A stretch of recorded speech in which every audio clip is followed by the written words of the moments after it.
to How to Read the Appropriation Report, a helpful guide that will dive a little bit deeper into the appropriation report and how to make the best use out of it.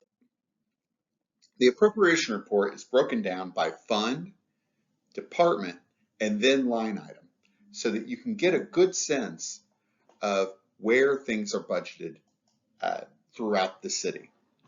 This section that we are looking at is in fund number 1101, which we use for the general fund.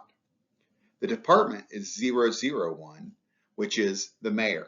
This is consistent throughout almost all of the funds.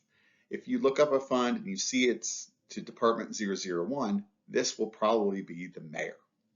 And then going down the list, you will see that there's a whole series of different line items breaking down where things have been appropriated and budgeted.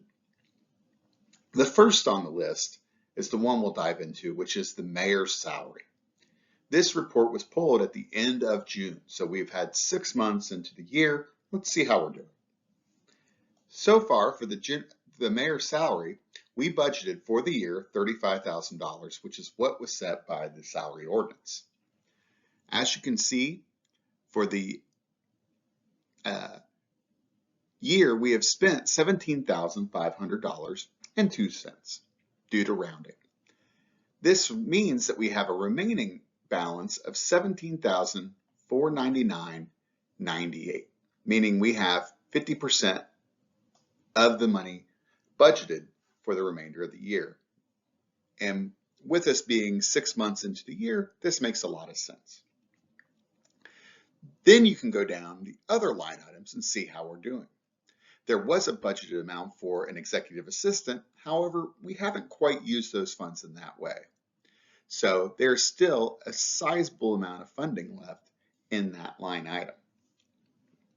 As you go down the list, you can see something like the mayor's subscriptions and charges. We budgeted $8,000 for this amount. However, so far this year, we've only spent $2,578, leaving 67% of the funds remaining for the rest of the year. This could be, however, that there is some subscriptions that are paid in the last half of the year, something like the newspaper subscription or some membership to AIM could be something that we pay for on the back end of the year. So this isn't always the best guide, but it does give us a good starting point. Something like the professional services line shows a little bit of a danger zone. We had budgeted $6,500 for professional services this year, but so far we've spent $11,772, meaning we are overspent by $5,000 in our professional service budget in the city. However, doing a deeper dive into what made up those various charges, I can see that some of the funds were janitorial expenses that got misapplied to the professional services. We also had some unexpected charges come up. We had some trees down that required to be paid, and there was also another item that looks like it got hit, it was misapplied to this account instead of another one. However, what we can do is look at the bottom line and see that for the year, the mayor's department still has 54.6% of their funds available for the remaining 50% of the year. This shows that they are pretty well on track. When we go about closing out the year, we can always adjust within those funds and departments, but we can't cross funds. We can't take money from the gaming fund to offset expenses in the general fund. So it's very important to keep an eye on these throughout the year. Some different columns that we didn't cover are the forwarded column. These are funds from the previous year's budget that we brought forward. These we will call encumbrances, and they happen from time to time. Usually this happens in a project. Somewhere in the gaming fund we'll have something that's brought forward that just didn't get paid for in the current year, but we know we had those funds available. We want to be able to use them in the next year. We also have transferred and additional adjustments. Transfers don't happen very often, but this would be where we transfer an appropriation from one department and fund into another.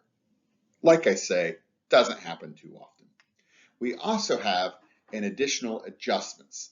This would be if we had throughout the year an additional appropriation that was made by the council. If we knew that we had a pressing need and we had the funds available, we could go through the additional appropriation process. We also have an encumbered column. This would be for the current year. We would go ahead and encumber the funds for the next year. This oftentimes you will not see. We will sometimes at the very end of the year in December go ahead and encumber funds to take forward to the next year. However, by the time that happens, you're already working on the next year's budget. I hope that this has been a useful tool on how to dive in and read the appropriation report that you receive periodically.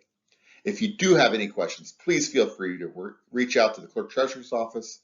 And if you ever have any questions, you can feel free to reach out to either the Clerk Treasurer or the department heads themselves who use this report every day and making sure to deliver the services to our citizens. Thank you very much.